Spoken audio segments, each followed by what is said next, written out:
Hey, Matt here. I'm at a boardwalk with my son, and I'm going to give you a bunch of tips about how to photograph people with landscapes.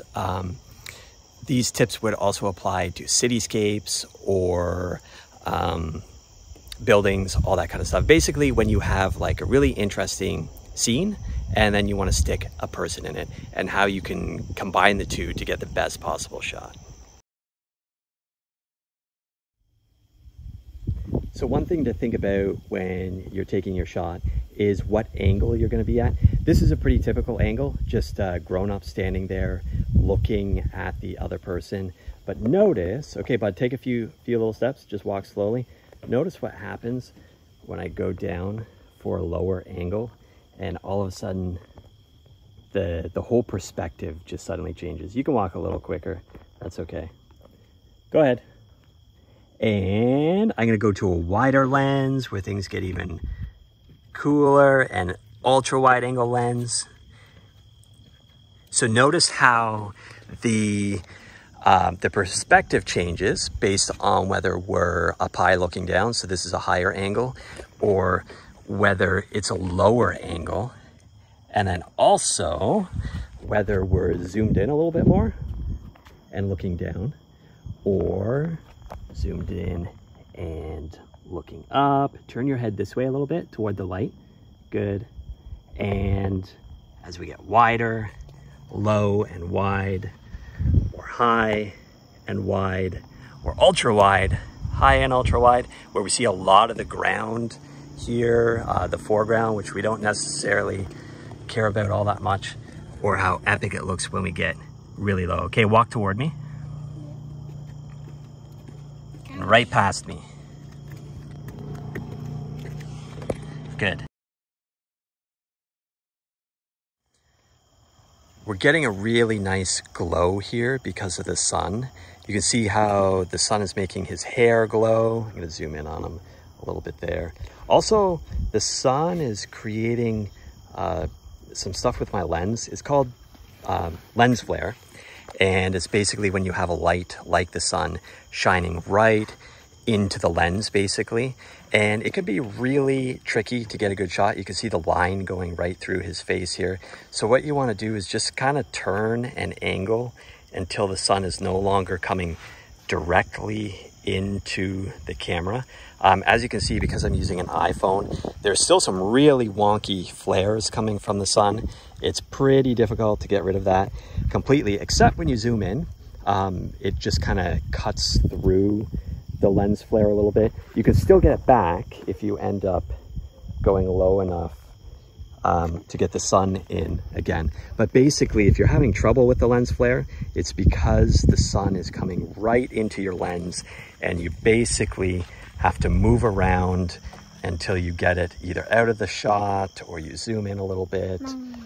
And it's just not quite so dramatic.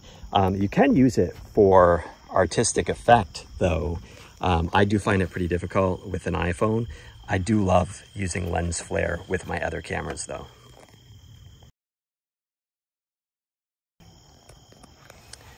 Okay, so we're going to talk about lens choice for a minute. Why would you want to use a wide angle lens? Well, first of all, ultra wide or wide or telephoto. Why would you want to use these different kinds of lenses? First of all, a caution when you're doing portraits and you're on ultra wide angle mode. When you get too close to a person, you can see how they begin to get distorted. Look at how he's got this massive head and these tiny little feet down there. And get closer and closer and stretch out his forehead and do all kinds of weird wonky things. And that's because I'm on ultra wide mode. It's really distorting the picture. So be careful with portraits. You're gonna wanna back up a little bit if you're on ultra wide angle mode. And one of the reasons why you'd wanna do it is just to make a more dramatic shot with the ultra wide angle, especially when you combine it with going low. It can give a cool effect to the whole scene. This is just normal wide angle mode here, and it's pretty good for portraits. Even when you get super close, it's not nearly as distorted as the ultra wide angle was. Hey, can you just fold your arms, cross your arms? Cool. Like that? Yeah, like that, that's good. Relax those shoulders. And so just a normal wide angle can be a good way of getting the person in the shot as well as the scene. One of the things that you'll want to consider is don't stand way back far so that the person looks tiny and the scene looks big. You can just see this whole thing becoming, he just looks so insignificant in the photo. I love to do a wide angle shot, getting a little bit close to the person, not so close that there's weird distortions. And then I find you get to see the scene and you get to see the person up close. Now watch when I use a telephoto lens and I zoom in even more, you lose a lot of the scene. So sometimes when you don't like the scene, you don't like what it looks like, if there's just one little bit of the scene that you do like, you can use a telephoto lens. And it basically compresses your subject, the person you're photographing, and the background. It kind of compresses them and brings them together. Notice how much of this shot is boardwalk. Like 2/3 of this shot is boardwalk and about 1/3 is my son. Watch when I go to a wide angle, all of a sudden it changes. The proportions, everything begins to change. All of a sudden now we still have a lot of boardwalk, but now suddenly there's a lot of sky, there's a lot of grass in there, and it's a lot harder to just get him and the boardwalk. So think about that when you're photographing people and landscapes. How much of the scene do you want to get in? How big do you want the person to look in the shot?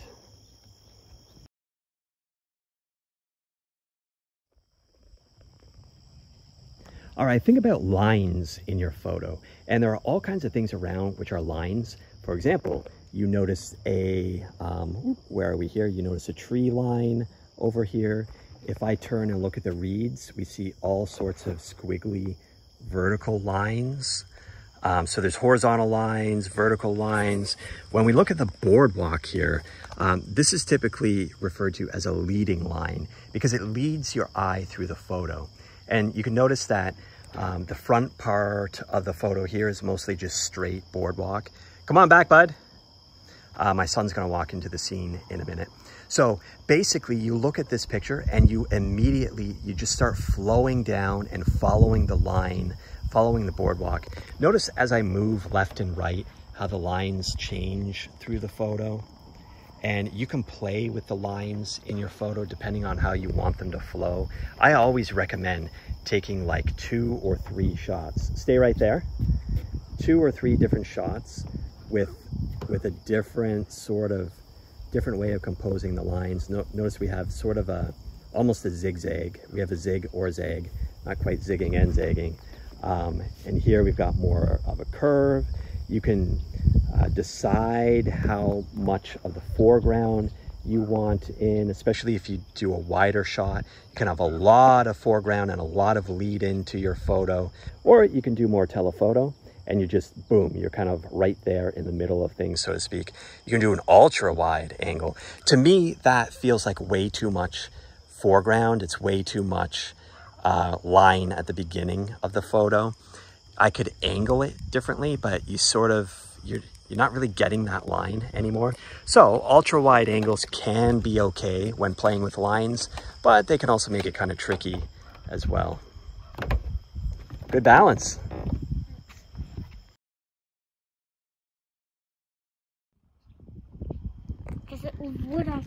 Here's another example of lines, although this is a broken line.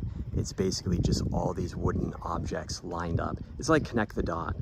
And you can use broken lines in a photo just as much as solid lines.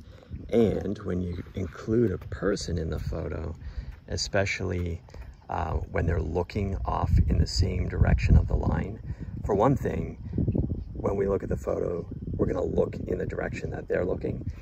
And so we're gonna look across to the right and immediately hit the lines and then begin following the lines all the way off into the distance. And so again, you just play left and right until you get the right kind of look. You probably don't want like a massive gap between the person and the lines. So you can just move around a little bit. Notice what happens when we move to the other side all of a sudden the lines feel completely different in the picture. So just play with them until you get something that looks right or feels right to you.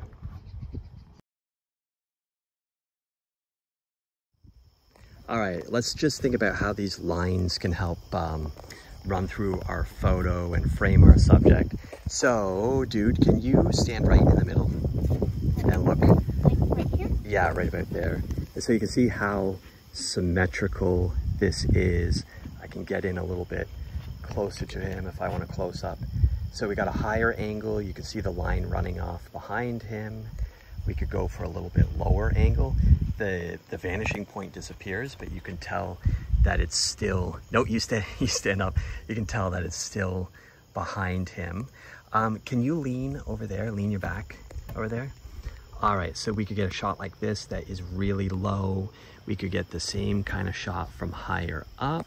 The other thing we can do is begin to move this way so the lines kind of begin to cut in front of him a little bit, and then they run.